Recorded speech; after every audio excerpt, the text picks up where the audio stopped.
So I wanted to welcome all of you to RJ Julia. Tonight we have Dahlia Adler. Thank you. Who is the editor of the book we'll be discussing tonight. She's also an editor of mathematics by day. Not anymore. Oh, yes. Strike that. It is. Now she was. I was until very recently. And for a long time. So that's fair. Tonight? Yes. Okay. Still true. Okay, still true. And an author at every spare moment in between. And if any of you came in through the cafe, you would have seen Dahlia working on her next novel out of the cafe. Exciting. Working. And Rebecca is the Lambda Literary Award-winning author of young adult novels, including The Mystery of Hollow Places, Like Water, The Wise and the Wicked, and she's a co-editor of the anthology Fools in Love. And also a contributor to the book that we're discussing tonight. All right, so thank you for coming. Thank you for having us. Yeah. You are an award-winning author. And what's great is that when you win any award anytime, then you get to call yourself an award-winning author for like the rest of time. So Someday I will know this joy. Myself an award. It's fine. I'll give you something. I will, Thank you. I will come up with something. Thank you. And then you'll forevermore be the award-winning author. So that it's a nice little thing you get to carry with you and talk about forever on your book flips and things like that. Yeah. It was a great book. So Thank you. Thank you so much. I was actually listening to, so I read the anthology back when passing the copies around, of course, but I'm listening to the stories in the car and on the audiobook that came out today on the way down. And just like marveling at, again, this scope of awards, speaking of like award-winning authors, like the absolute talent that is involved in this anthology is wild. yeah. That was awesome. Finding authors for this was great. This is my third anthology. My first one, His Hideous Heart, is all reimaginings of the works of Edgar Allan Poe. And then That Way Madness Lies is reimagining the work of Shakespeare. And then this one was Fairy Tales. And this idea belonged to one of those award-winning authors, Anne-Marie McLemore, who suggested it for my next one. And I said, oh, cool, are you going to do it? And they said, absolutely not. I am not editing an anthology. Please have me as a contributor. And if you've read anything by Anne-Marie McLemore, you know if you have the chance to have them do anything for you, you do it. So they were actually already in my Shakespeare anthology, but I was like, all right, if I have to have you again, I guess I have to have you again. They open the anthology and Becca closes it because the closing line of Becca's story was just too perfect. It just worked out really, really needed well. it to be the last line of the collection. Which That was great. very exciting to see, like a little. So I got this award-winning author and that one. Maybe more. Yeah, I'm a perpetual, like forever fan of Anne-Marie. Yeah. Yeah. But then, yeah, I mean, it's always, a gamble. You never know who's going to say yes when you ask, but it's fun to try. And sometimes you get shot down and sometimes you don't. So I thought, for example, for sure, Melinda Lowe, who has been ridiculously busy with the success of Last Night at the Telegraph Club, and recently had another one, Scatter of Light. I thought, she's probably not going to do this. She doesn't do anthologies that much anymore. But like, how do you not have the author of Ash, which is like the iconic YA fairy tale? How do you not at least try? So you gotta I tried. go for it. Yeah, you gotta shoot that shot. Quick yes. So that was great. And then Alex London, who's written like 5 million books, including a very recent favorite YA epic fantasy trilogy. So excited to have him. It's just so many people are so good. The list Stacey Lee, who's like now major bestseller. The big fun, not at all surprise, but could have been a surprise, was Tracy Dion, whose Legendborn is epic in every sense of the word, who's just like one of the biggest authors in YA right now. But this, I invited her to it before Legendborn came out, before I had even read it. I was just like, I know. You had a very good feeling about this. And I said it to my editor and she said, yes, I agree with you. Let's just give it a shot. So having never read anything by Tracy, nothing but basically seeing the cover of the book, we just had a really good feeling about it. And meanwhile, now she's like the best-selling author in the collection. So that was kind of luck. So they put in the marketing materials, and it's my favorite thing that I have like a sense for finding talent early. I'm really proud of myself about this. And I mean, it's just my publisher saying it. So like, I take it very seriously. Yeah, I am you very proud of it. Kingmaker, And like why frankly, yeah. The incidental kingmaker, and that they were all going to be kings anyway, but I just knew it and put them in early before they were too big. Yeah. It's all very exciting. I did hear you referred to, and I don't think it was by your publisher. I don't think it was like a marketing material. I did hear you referred to as like the queen of YA anthologies. That I'll take. I haven't heard that. Yeah. I love it. I don't know where I heard, but I definitely heard it, and I'm going to repeat it forevermore. Thank you. I'm Yeah. also going to repeat it forevermore because it is one of my favorite titles. I don't even know if I'm not the author who's done the most, but I think I am maybe tied for the author who's edited the most.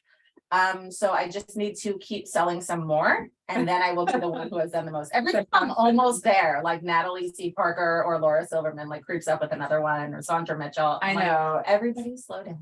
Yeah. But Well, Eric is on like an anthology pause while he writes his many like awesome novels. pause. He has one coming out in April. Oh my God. Just kidding. My anthologies are what I hear about tattoos. I don't have any, but like they're a ton of work. They're very painful because there's just so much logistical work, so much paperwork, but they get addictive. I mean, there's some people who do one and have the smarts to say never again. But for the most part, you do one and you have somehow broken this pain seal and you just want it again and again. So this is my third. I have another one coming out in, it doesn't have a month yet, but winter 2024. And I have another one on sub with my editor now, so we'll see. But it's one I really want to sell that I had pitched to her like over a year ago, and she had bought one that was the same genre like the week before I pitched it. I was like, you know what? I'm here for the long haul. We will talk about this for 2025 publication. Yeah. As soon as that midnight comes out. It'll come back in rotation. That's a So great that's, thing. you know, fingers crossed. Yeah. But I did the one, I mean, maybe I'll do another anthology. I, as an agent, I'm like helping to sell anthologies and have one that I might end up being in down the line or what have you.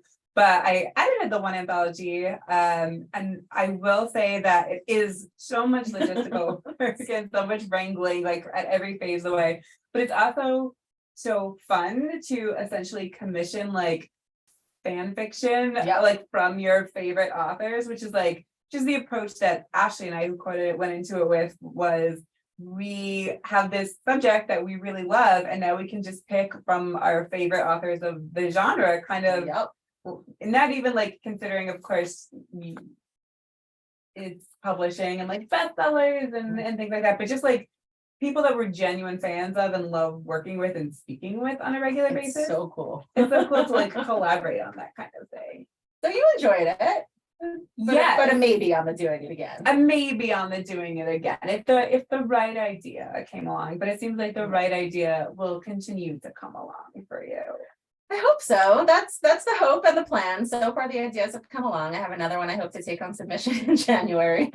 So I am gonna keep trying. It's just really fun to have these themes, but also what's really nice is my novels are not necessarily like the classroom and library big novels. So to have books that are bigger for classrooms and libraries that actually get used in an academic way is kind of really nice. It's like a way to, you know, see that more teens are going to read the books. And I just really enjoy that part of doing these anthologies because they're so good for classrooms, especially if you have a unit on Poe or on Shakespeare or on fairy tales, which a lot of people do.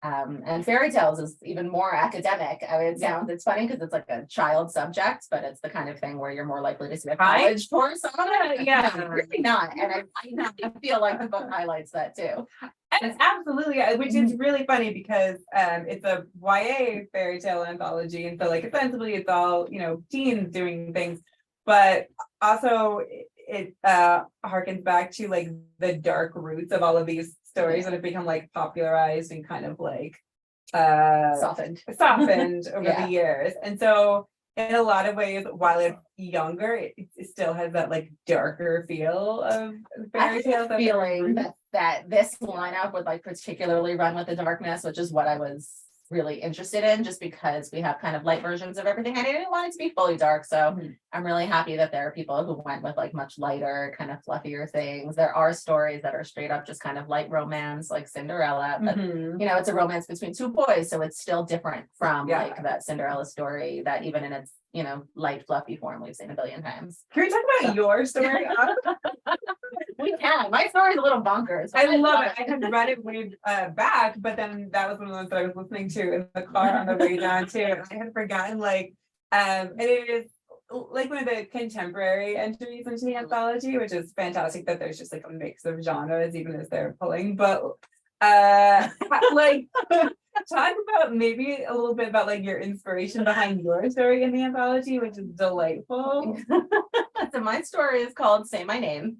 I really like the idea of naming after song titles. I did that like in my last anthology. I was like, I want to keep doing this. It's a strong brand. It is, it's a fun one. And it is a take on Rumpelstiltskin, where Rumpelstiltskin is this teen girl coder, like part of the mean girl clique, who's in love with her best friend and she wants to impress her. So she is like hatches this whole nasty plan to like take down the girl who's in, you know, her crush's way. And it's really messed up and it's really bonkers. And after I wrote it, I was like, I think I love this, but is this okay? And I immediately like I had to find a friend to send it to and be like, is this something I can submit to my editor? And I was very delighted that my editor loved it. But it is, yeah, so I think they're like Machiavelli. It is, and I don't get to. What I really love about writing short stories and doing these anthologies is that I feel like I write things in short form that I would not necessarily get to do in a whole book. Or don't feel like I am up to yet as an author. So representation wise, you know, I've done things where I feel like I would not do a whole novel there yet. But I would do a short story. And this just having like a real full-on mean girl who is, you know, kind of out of her mind. Absolutely. I feel like I don't know that I can pull off a whole novel of that yet, but it's nice to do it in a short story. And the inspiration was kind of my own. I was invited years ago to contribute to an anthology about like unlikable girls. The whole unlikable female character thing is this whole tropish thing in YA that just has a lot to do with how received in reviews and how, you know, if they're too perfect, they're Mary Sue's, and if they're not, then they're unlikable and blah blah. It's awful. But I was invited to join that, and I thought that was a really fun collection idea, and it never sold. But my planned story for that was going to be about a girl who was a catfish, who was like used to like catfish this other girl, but kind of kept it up herself because she realized she was interested. And so I stole as much of that as I could because I was really disappointed that that story never came to fruition. So I was like, you know what? A catfish story, Rumpelstiltskin. I didn't exactly have to fight anybody for Rumpelstiltskin. I don't think anybody asked for it. It was like somebody's second choice. The way I do these. Yeah, I want to know. I wanted to talk to you about that after this, about like what were the most popular requested stories, and or what would have the most competition. Yeah. Really? Yeah, I should have kept better track of that. Yeah. But yeah, so I, you know, it just felt so obvious with Rumpelstiltskin. I was like, I can do this. I can do a catfish Rumpelstiltskin. And so I did. Fantastic. Yeah, so what's funny is, it happens sometimes that you make these lineups and you sign people up, and then for whatever reason, as you're doing contracts and finalizing timelines, and people drop out. So initially there were like several people interested in Jack and the Beanstalk. And I, you know, asked one, can I give it to this other? Because it's their first show, whatever it was. And then I think both authors who'd been interested in it ended up dropping out. And now there's no Jack and the Beanstalk in the anthology, but that had been the most requested story. But I had already, everybody who requested it had been assigned something else, and I didn't want to lose any of those things. And the anthologies are hard because you want to give people the freedom to choose to write about whatever they want. But there's also, if you're getting a fairy tale anthology, you are expecting at least Cinderella and Snow White, and there's stories you kind of have to make sure are in there. I think I actively asked Alex London to do Cinderella because Oh, I really? had nobody take it. Because some of these are much more commonly done in YA novels, so you want to try to do something everybody else isn't doing yet. And people chose really interesting things. I mean, you didn't choose. How did you choose yours? Because you didn't choose like a super traditional The one. robber bridegroom, because I like the absolute drama of that story, like, which is part of like the plot of the short story, is the drama of the choice to, I don't know how familiar everyone is with the robber bridegroom, but in short, a bride discovers that her groom is a murderer and a thief on like the night before her wedding, and doesn't like, and has a form of proof, doesn't go to the law or whatever, like doesn't go to her parents, but like marries him, and then at the wedding, at the feast, like stands up and as recounts the story of how they discovered that their groom was a murderer and a thief or some such, without but in such a way where they're like, and last night I was walking through the woods and I came across this, stop me if you've heard this story before, and at the end and reveals like, I think tosses like a finger on the table with a ring on it and is like, and it was my beloved who did all of this, and that's like the end, the reveal, and the absolute shenanigans. It's creeptastic, but like when you describe it that way, I'm like, of course that's a perfect story for a fairy tale anthology. Yeah, it makes a lot of sense. And so like, and you might like, don't question the length like a woman would go to free herself from this monster situation, like the things you would do to so I thought that would be really fun to explore. And then I smashed it together with whatever my current interest at the time was, which was like Jewish fantasy and the Pale Settlement. And it, I hope, I think It definitely worked. Can Oh. confirm it worked. But yeah, I mean, it was Absolutely. interesting to see some authors choose really lesser known fairy tales. Like Mhm. Melinda Lowe did Frau Trude. I had literally never heard of it. I had to read it when she requested to do it. Yeah, I have not heard of that one either. But it happens to be the whole thing. It's like 4 paragraphs. So that took 5 seconds. And she pulled a whole story out of that, which is just wild to me. I'm like, this great historical romance. Like, I thought she did a brilliant job with it. Well, of course. But Yeah, yes, but I had never heard of it before. But like, there's no Rapunzel, no Beauty and the Beast. It was just interesting how people were not so excited to do the very familiar, well, like the mind already territory. made. And Yeah. everything. Yeah. People really wanted to do new things, and I think it's a really interesting collection for that. Yeah. And then we have an original fairy tale by Melissa Albert, which I Yeah, think is just so cool. So how did that come? Was that like Melissa's idea? Was that your idea to have an original tale, or? So I pitched the anthology as we can do this one of 3 ways. One is have everybody do dark stories and make it like everybody basically doing Grimm, you know, or everybody doing like Hans Christian Andersen, the lighter versions. Or we can do half and half and split them that way, or we can have some original fairy tales. So we ended up going with that. And the editor at the publisher is Flatiron Books, and the editor is Sarah Barley, and she's also the editor for Melissa Albert, who did that. Gita Trelease, who did this fantastic kind of magical realism anti-colonialist story, and Meredith Russo, who did Trans Little Mermaid. Oh my God, Sarah's done, yeah, A lot. So this was my 3rd anthology with her. The first time I went to her with a very full lineup, like these are the authors I want. There, you know, I wasn't, that went on submission. She was the one who bought it, but I had to go with something more complete.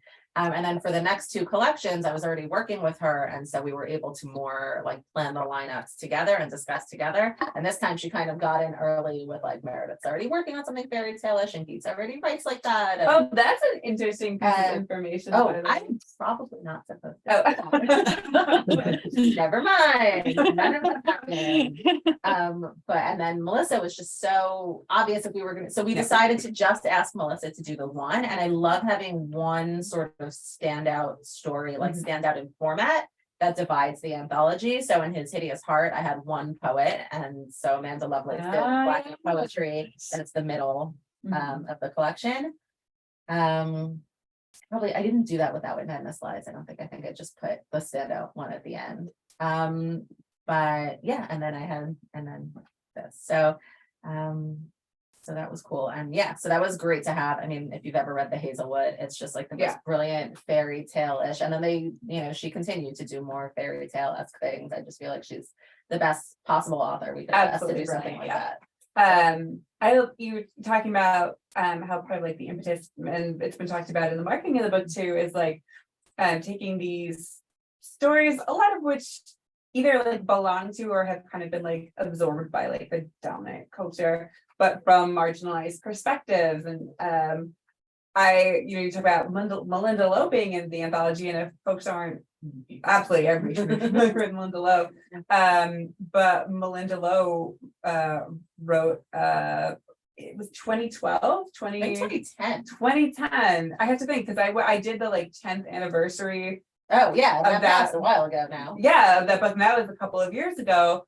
So yeah, it was 2009, 2010 or something like that. Ash, which was queer YA fairy tale at a time when people were not publishing like queer YA so much, let alone like queer YA fantasy. And then it was Morris finalists, which is, the award for best debut. So she was like really, I mean, I feel like people call her a godmother of queer YA, and it is very, very well earned. No, go ahead. No, there's so much power in subverting these fairy tales, but not just that, it's that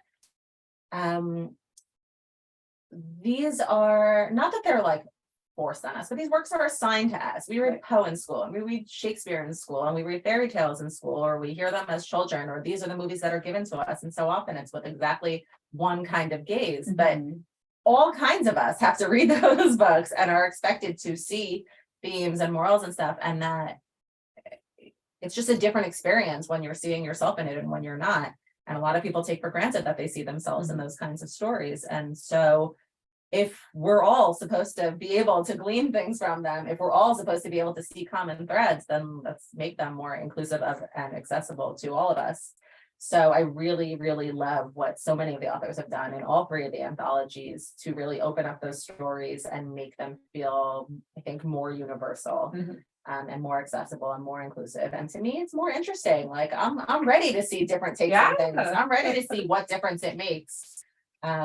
If you're approaching this story, Snow White as trans, like H.E. Edgman did, or The Little Mermaid, which of course, and that just feels like a thing that should have been true all along. It's just like a natural interpretation of the story, and a valid interpretation of the story. Like that's what it is. There are people, I've gotten hate mail about doing reimaginings, period. Like this was perfect. This is Shakespeare. Why are you changing it? It's very mad. I actually don't know if that particular letter was about Poe or Shakespeare. They didn't even say. They're just like, you don't need to be changing this. Who's gonna? I mean, not to besmirch the name of Poe or anything like that, but there are like diehard Poe stands out here these days. So okay, well, also those works don't go anywhere. Not only are they still there, they're still literally in the back of the book. Like the original fairy tales that are covered are in the back of At Midnight. The original Poe stories are in the back of Its Idiot's Heart, and we couldn't do it with Shakespeare because they were too long. But you can find snippets of each of the stories.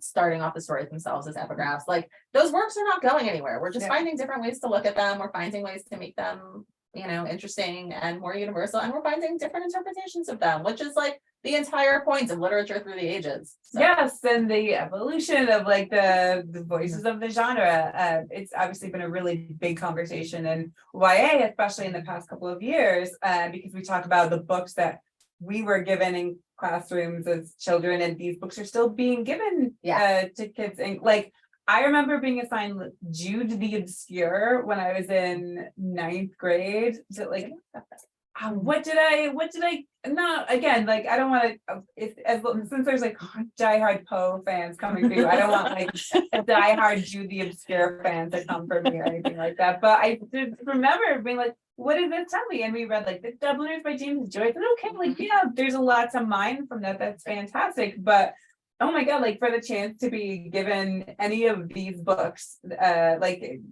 books, even that have been written by a woman, written by somebody who is queer, written by somebody who's Jewish, anything. Though we did have a lot of access to our synagogue library to Jewish stories, of course. So yeah. But I love what you say about your anthologies being like specifically suited to being in classrooms and being used in class literature. And again, not displacing older works, but like supplementing them Yeah. and retelling them and sort of like reshaping them in such a way that I think shows how much potential they have to speak to everybody if we just let them. Yeah, I think and hope it builds interest in the original work as well. Yeah. And if it doesn't, like, okay, that's not because somebody reimagined them. It's because those works were not going to speak to kids now, anyway. And also a lot of the things we read were more contemporary when they first started being read in classrooms. So it makes sense to eventually shift to something else. Like The Hate You Give is a book that belongs in classrooms now. And there were, time equivalents. I'm sure, when they started reading Catcher in the Rye in school, because I know I read it in high school in the 90s, and I'm sure they were reading it in high school in the 80s. At some point, it wasn't that far past when it was written. And so these things obviously shuffle, and they don't need to remain the same forever for any reason. Like, that's not how things have been. That's true. Like, those books were introduced to the curriculum at a certain point, and we should still have freedom to introduce new stories to the curriculum. Absolutely. So I've asked friends, like, if your kids are in schools and they have reading lists, like what kind of things are on their reading list now? And it really does sound like a lot of them are not changing that quickly, which I find disappointing, but hopefully at least these schools have solid libraries and are giving kids access to something. And we were talking about the work that you do through your blogs, through sites that you review for, through LGBTQ Reads, of making queer books findable if they are not as findable in classrooms and libraries and things like that. That is the hope. I have gotten really good feedback on it. LGBTQ Reads is a site that I started back in 2016 when there was so little that it was a very manageable project at the time. Now it takes hours of my day every day. But back then, like, there was so little queer middle grade that I didn't even know if I was going to give it its own page. And now it's split up into, contemporary, fantasy. And that's so recent. It's such a recent change that there is that much. Even just splitting it up into contemporary and fantasy, because there was so little fantasy, is something I did in either 2021 or 2022. But it's that's one of the most recent big changes to the site, is even having enough fantasy to split it up that way. But yeah, a lot of the books are out there, and then the next question is, how do we find them? And a lot of the book coverage has just been disappearing over recent years. Things like pivot to video do not help, because that's not generally where one finds books, except now TikTok has become like the place, and they're really into their same 10 books over and over, which gets very challenging for it's also kind of prohibitive social media for it doesn't suit everybody. Like, we're here for words. I don't make videos. I can't look at my face for my face. I didn't come to the industry to look at my face every day. That's why so many writers are on Twitter, and now all the writers are leaving Twitter, and I don't even know where people are going, but it gets harder and harder to get about books out there. I've kind of by the time you watch this, I will be gone. But it's really hard, and so it's been really wonderful for me. I was at the Barnes and Noble teen blog for about 6 years, or the Barnes and Noble blog, and then they got splinter blogs, and then I was at the teen blog, and I did that for 6 years, and I got to know a lot of what was going on, and really see the landscape of literature changing, and so many more marginalized creators. Oh my gosh, incredible work out there. And then that went under, and then I moved to BuzzFeed shortly thereafter. We'll see what's gonna happen there. Unclear. I know I've definitely referenced this before, but I distinctly remember an article, because we were talking about, we've both been in this industry for a while, in like industry terms at least. I started the agency in 2011, and my book came out in 2016, and your book came out a couple years before that. I debuted 2014, so I'm sort of like a grandmother in YA publishing now. No, but I remember distinct, like, you writing a list of like queer YA that was coming out that year, and it was by YA specifically, and it was like 10 by YAs that are coming out in, I don't know, 2014 or 15 or something like that. And I remember that you said Rebecca Podos is buying up YA, like nobody's business, and that has been engraved in my mind, because I represented a couple of books on that list, and just being like, hey, like, it's cool if there's enough books to make this list. And now I could do that every month. Because we were talking about like the changing landscape, and again, having witnessed over this period of time, like not just for queer authors, obviously, but for authors of color, for disabled authors, there's work to be done now and in the future and always. But it's so interesting to trace. Do you find like you can trace the arc of it's like if you take queer YA, when you start to open up spots on bookshelves and in publishing to queer YA, it felt like a lot of it was contemporary, issue driven, very focused on like the question of like coming out and reckoning with when and how to come out. And that was just like an inevitable part of the arc was coming out. But then like you kind of can slide into like contemporary that isn't about coming out or isn't as issues driven. And then you start to get into like fantasy and sci-fi, and then maybe you get into like horror and Art is really happening now. Yeah. queer horror is really having like a boom, and I'm all for it. But so I love that there's like all these different genres that are combined in your fairy tale anthology, which is very cool. But also that there are so many prominent marginalized authors and general and authors telling their stories in like horror and fantasy and sci-fi spaces and things like that, that you can put together this like stellar anthology and still have, you know, so many people out there who can write in these genres. It's fantastic. It is. It's incredible to have so many people to choose from. And if you look at anthologies that were published before a certain date, there's like one author of color in each of them. I'm not sure like exactly what anthology flipped that switch, but for a while also then it was, okay, then the whole theme of this anthology is all queer authors, all authors of color. Now you see every single anthology that comes out pretty much is either all authors of color, like that's the theme. There's a lot of all authors of color telling horror stories. We There's have like 3 different ones coming out in the next Night few of the years. Living Queers. It's Yeah. the one that I read. Night of the Living Queers is queer authors of color telling horror stories. Yeah, and then there's all Latina horror, all authors of color, all Black authors. Like it's amazing, and the horror landscape. For some reason that is the boom right now, and I love it. It's fantastic. Well, in dark times, I feel that horror does tend to, you know, because fairy tales too. Okay, so if we're talking about how like horror is something that people turn to in dark times, like I think horror can be a lot of fairy tales are freaking horrific. Yep. A safe place to put your fears. Like you can read these horrible things happening, but then at the end of a fairy tale, generally like things worked out.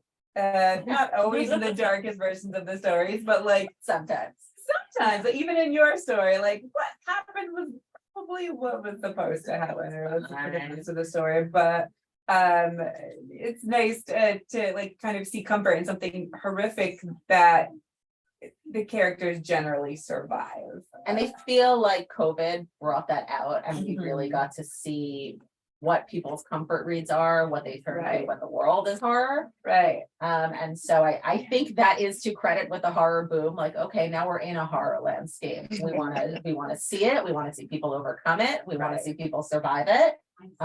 We also want to face that some people don't survive it. We want to see, you know, the truth of a horror landscape.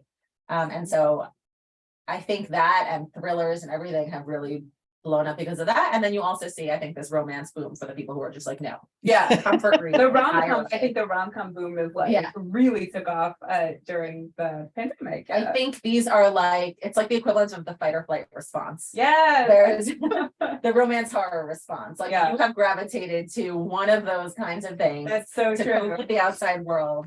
And I'm absolutely one of those people. Like those were the only, for years, the last few years, all I want are thriller, mystery, horror, or romance, and very little in between. I'm reading so little like coming of age, and if I'm reading something that usually has some kind of psychological thriller bent, like I find I just need that, whatever it is. This makes a lot of sense, actually. I'm going to refer back to like the horror romance response, and like because romance as a genre hasn't really like changed. Like we in general publishing like don't. There's not a lot of acknowledgement of like the past couple of years in the context of like romance publishing or whatever. But then I remember giving one of my neighbors who was looking for something like fun and queer to read, I gave them Wilder Girls by Rory Howard. And it was pointed out to me that like, oh, maybe like you gave me like a body horror illness book in the height of the pandemic. And I was like, yeah, didn't it make you feel better? Okay, thank you. Just then. Yeah. So it also has a super dark story in At Midnight. But after reading I was like, that's what I want. Yeah. But in Yeah. your fairy tale anthology, we get a little romance, we get a little horror, so it's something. Fight or flight, take your Yeah. pick, enjoy. So I wanted to ask our guests if they have any questions Yeah. they'd like to ask. Oh, there are many. It's interesting to, we're not teachers Mm. and don't have any insight into what's going on in classrooms. How do teachers embrace this? The sort of, on one hand, you've got these universal themes, but told by or about people who have these differences that you're also talking about. So are teachers doing a good job in general? What's the landscape on the educator side? I think so. I mean, our kids are a little young to answer that from like I mean, a personal we- perspective. but- Yeah, we have my kid's kindergarten teacher, Yeah. who is fantastic, and we saw like the Yeah. blurb on the website that was specifically that she spent her life building like a diverse library of picture books, and that was something she was capable of.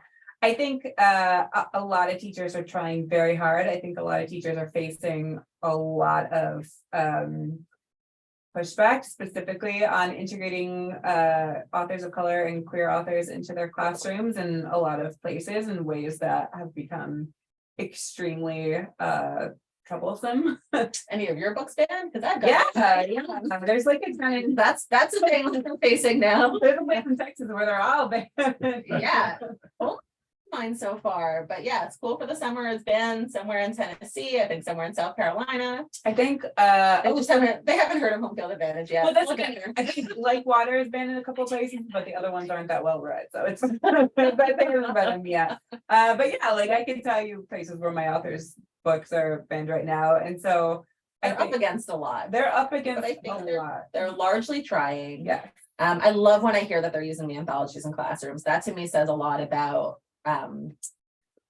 caring to integrate more students from a more diverse body into these much more, standard literary assignments. So one thing that was fantastic that I got to do the last conference that I got to go to before COVID hit was NCTE, which is all educators.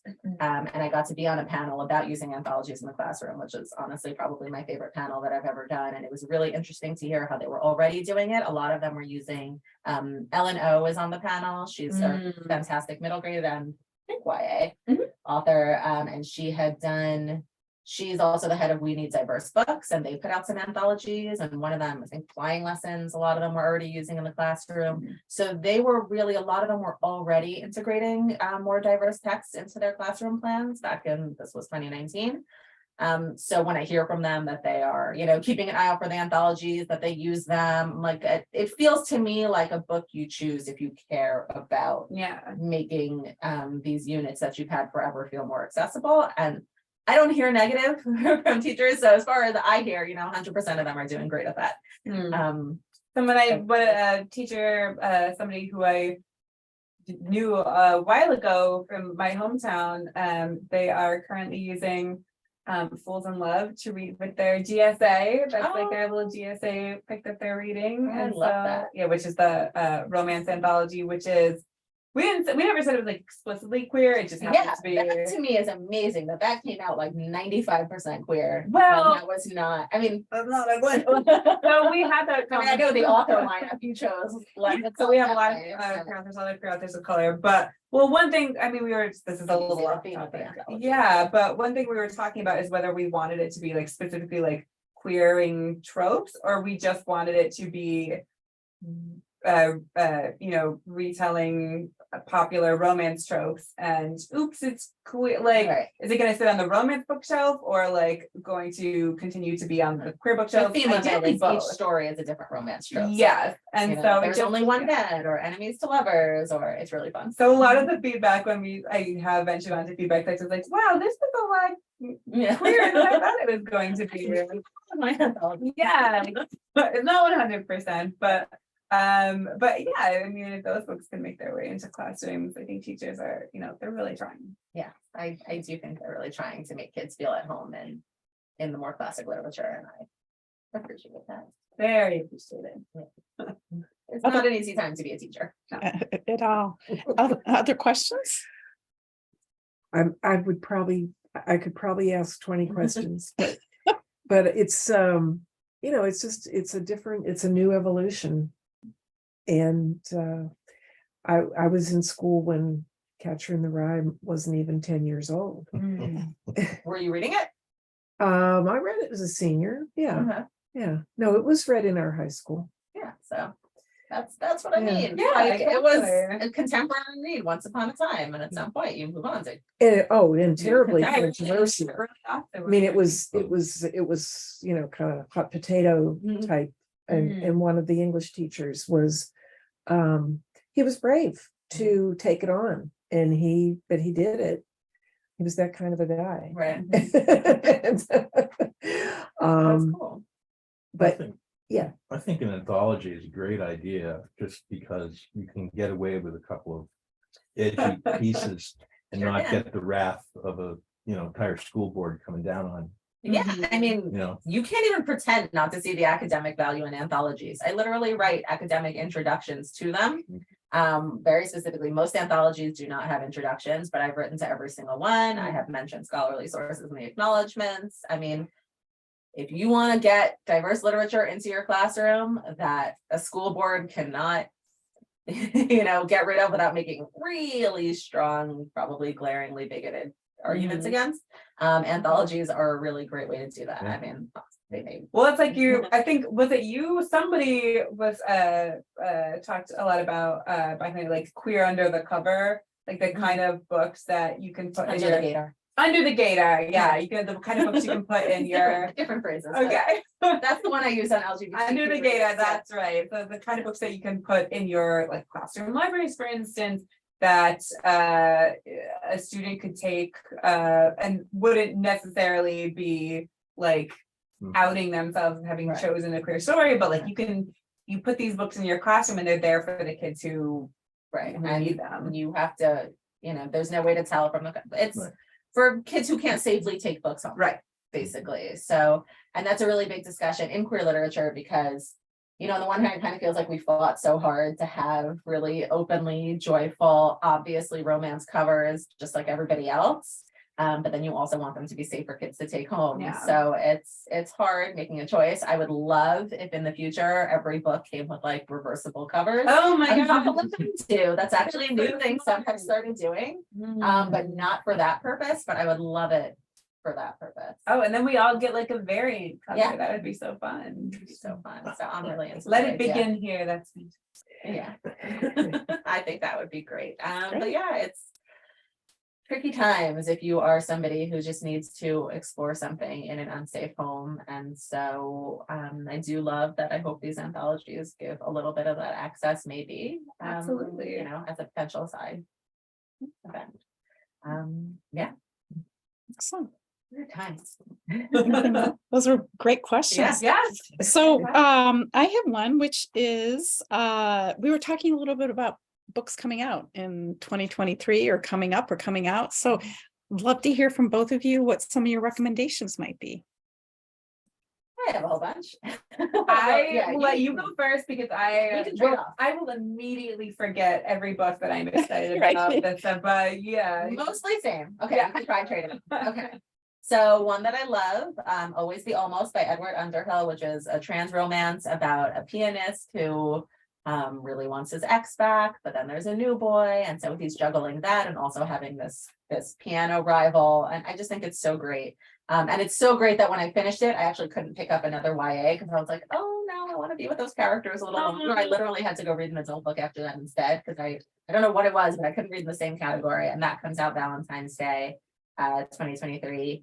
And then I wish I had looked up the title before, but there's a book by Claire Forrest with a wheelchair user main character who has CP, and she that's also a debut, and she's checking out colleges, and there are not enough books about checking out colleges. Right. Like, even disabled main character aside, which is a big thing to put aside, it's a really, really important topic to have in YA that there just isn't enough of. And it's really interesting how she goes to different colleges and sees the different levels of accessibility and the experiences. Oh, that's okay. Yeah, it's really good.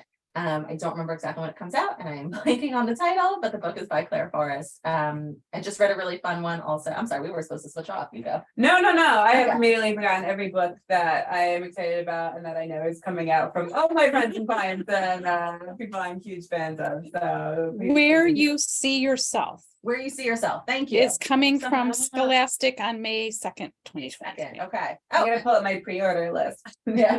It was really good. And May 2nd is also the release date for Becky Albertalli's next book. And I'm here for everything Becky Albertalli. So I'm really excited for Imogen, obviously. Yes. Obviously, I am excited that is the title, Imogen, obviously. I feel like I need to say that. Becky Albertalli, by the way, in the same way that like Melinda Lowe, Ash just being like revolutionary, just like for being what it was. I'm an agent as well, and so I work on the sort of like business side of publishing, and I can very much trace that opening up of like bookshelves and seeing queer lit specifically as something beyond like a niche genre that was only going to be read by other queer people and marketed to other queer people. The success of Simon versus the Homo sapiens It's agenda. wild, the difference from Can- Simon's success. Oh my God, like the difference that book made in the market, absolutely undeniable. And so I'll read whatever. And you can see it because for years, every book was comped to it when it sold. So Yeah. a lot of times when books sell and I think I had a book that was they come said, to it. It was "You like did." it Everyone was like a did. dramatic, like Yeah. angsty contemporary. If your book had nothing to do with Simon, but when books sell, one way that you sell them is you say it's like this book meets this Mhm. book. And if your book had a gay main character, one of those titles was Simon versus the Homo sapiens agenda. Mhm. And it didn't matter if your book was like a slasher murder taking place in the 1700s, if your main character was It'd gay, be like it was like- in the 1700s is what Yeah. it was. and it didn't matter. Yeah. Yes, that's That's Yeah. the thing. Well, and that's why getting these books on shelves and in classrooms, like it's a victory every time because that's something that somebody can point back to and say, like, it's been done before, we can do it again. And I think every success just like wedges the door open even further for marginalized authors, but it takes a lot to do. now I'm like looking at the shelf. Yeah, if you want to, absolutely, if you want to I know recommend Jennifer anything. Lynn Barnes has like a spin-off book, kind of like the Hawthorne Brothers coming in August. I loved the Inheritance Games trilogy. So I am really excited about that. Yeah, I don't know. Are And we you- allowed to hear about anything that you have coming up in the I future? mean, like, I guess if I have to. Yeah. So I have one coming June 13th, 2023 called Going by Coastal. It is a sliding doors narrative where the main character, Natalia, who is a bi Jewish girl living in New York City, has to choose which parent she's spending the summer with, the dad that she lives with in New York City, or is she going to go to LA and be basically like a marketing intern for her mostly estranged mom? And she can't decide. So the story is both, and it trades off between summer at home in New York with her dad and summer in LA with her mom. And there's different romances in each one. There's a lot of Jewish content in each one. I went super Jewish with this. There's lots of Shabbat Love dinner all over the place. The New York side is very music centric, and the LA side is very food centric, which both have to do with the love interests and their respective passions, which is huge to me because those are like my two great loves. And music was very big for me in high school, and food is very big for me now because my husband really, really loves to cook, and it's Fantastic. yes, and so I got to bring a lot of things I love into it. I even got to shout out old book characters and the main characters of Cool for the Summer, which is I think my most popular. Do they make a cameo? They make several cameos, which is really fun. Like I love get Cool asked- for the Summer by Cool for the Summer. that's the book I get asked for a sequel for the most, and this is the closest thing that there's going to be. And then like No. you definitely find out what happens to them. Oh, okay. Yeah. No, you'll see. It's and it was really fun. It just worked in like a billion of my like passions and experiences. And I call it like very intentionally and deeply low stakes because because I love that. I feel like in sliding doors narratives, it's either so drastic what choice they make, this way Yeah. you're gonna die, this way you're gonna live. Either you have a happy family and live a beautiful life, or you are a miserable Scrooge-like figure. Yes. and all that on one decision, or it doesn't matter what decision you made because your life's gonna be exactly the same anyway because fate had other plans. And it is always one of those two things. And I was like, what if we did neither of those? what love if that. your life just played out pretty similarly because there was a way you were always meant to be, but at least one big thing was significantly different. And it just was. And I feel like teens are so stuck in this, like every choice is monumental, and I wanted to kind of pull that feeling away for a minute. I love that. So, you know, I don't know if it feels like too low stakes for the people who are reaching for horror, but I just wanted something that felt very low stakes, like your choice matters, but it does not make you. Right. And that's what You I don't feel get like just I like did. one shot at Yes, happiness. exactly. That's exactly it.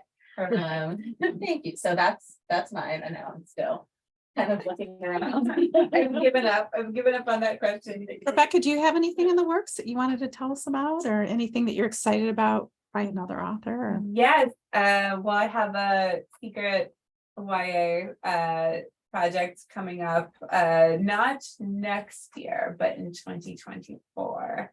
That we should be able to talk about after the holidays, but it's fun. It's my first co-written project, and it's definitely for the romance people as Me. opposed to the horror people, Definitely for for the Dahlias as opposed to the me's. But I love it too, and it's really fun to do both as I also continue to like write darker stuff on my own. So. Oh, you wrote a great book that I read that's coming out in 2023. Margot Zimmerman Gets the Girl. Margot Zimmerman Gets the Girl. That one Have is to really have fun. to recommend- Yeah, Yeah, it's why speaking don't of you weird recommend my own fiction, authors? yeah, I can do it. Okay, you do it. So that's Brianna Schramm and Sarah Waxelbaum co-wrote this really, really fun sapphic romance that's just like great voice and Jewish. And like it's a coming out story, but it's very angst free on the coming out part, which is really fun. I feel Yeah, like we're kind of seeing the next level of it now. Yeah. Very low stakes coming out. Uh-huh. Yes, but It's just more- really fun. It's so fun. It's about like queer culture and queer coding and sort of like trying to catch up to the ways in which having like come out to yourself in a way that was like pretty cool and joyful.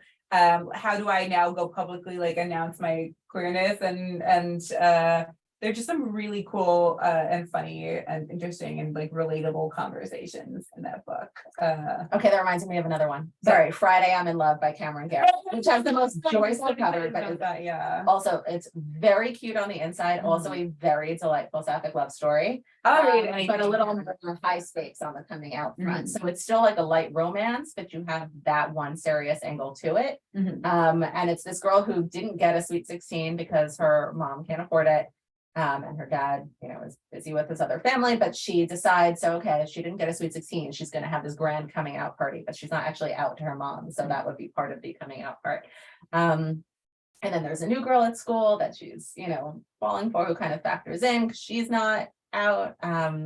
So that kind of throws a wrench in the plans. And anyway, that was also like really fun and joyful. And an interesting one that I have not heard much about, Brighter Than the Moon by David Valdez, who wrote like a Back to the Future kinds of book that came out a couple years ago.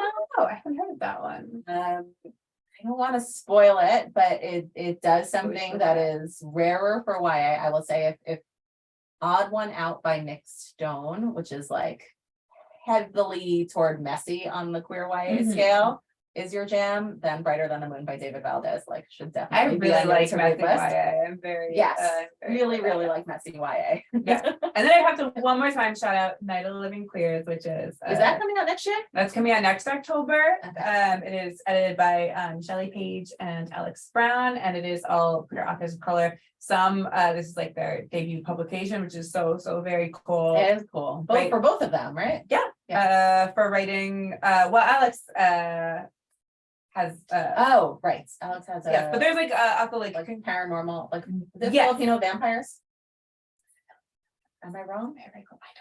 we're all read out round, so fantastic. Yeah. But yeah, there's a couple like contributors that haven't been published yet, and who have books coming out, and just really queer horrifying collection. I will say that's somewhere that I'm not as brave with my anthologies. Like, Horror?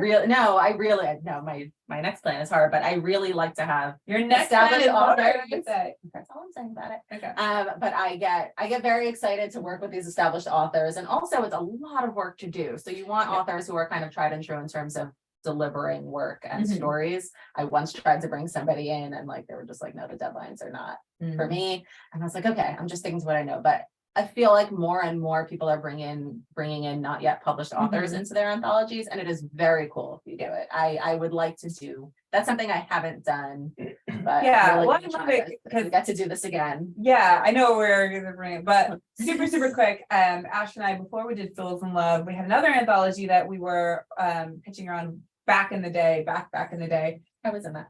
Yes, oh my gosh, we were so excited about it. It was like a queer sex ed good kind of anthology. And what we kept hearing from editors over and over again is they really liked the idea, but they need like big names in this anthology in order to sell it. At that time, there were like 2 big names in queer lit. There was like Adam Silvera and Julie Murphy, I think Becky Albertelli, who you might imagine were tapped for every such anthology. And it's really funny because the names in that anthology, like you, Mackenzie Lee, like Justina Ireland, like Anna Marie, Ashley Herring Blake, now like USA Today bestseller. So we kept hearing like the names aren't big enough, but Queer YA was such a new thing and such limited opportunities to break out in that, like, how do you create big names but giving them chances and things like anthologies? So I think it is a really cool, That was a cool thing. Oh, sorry. Oh.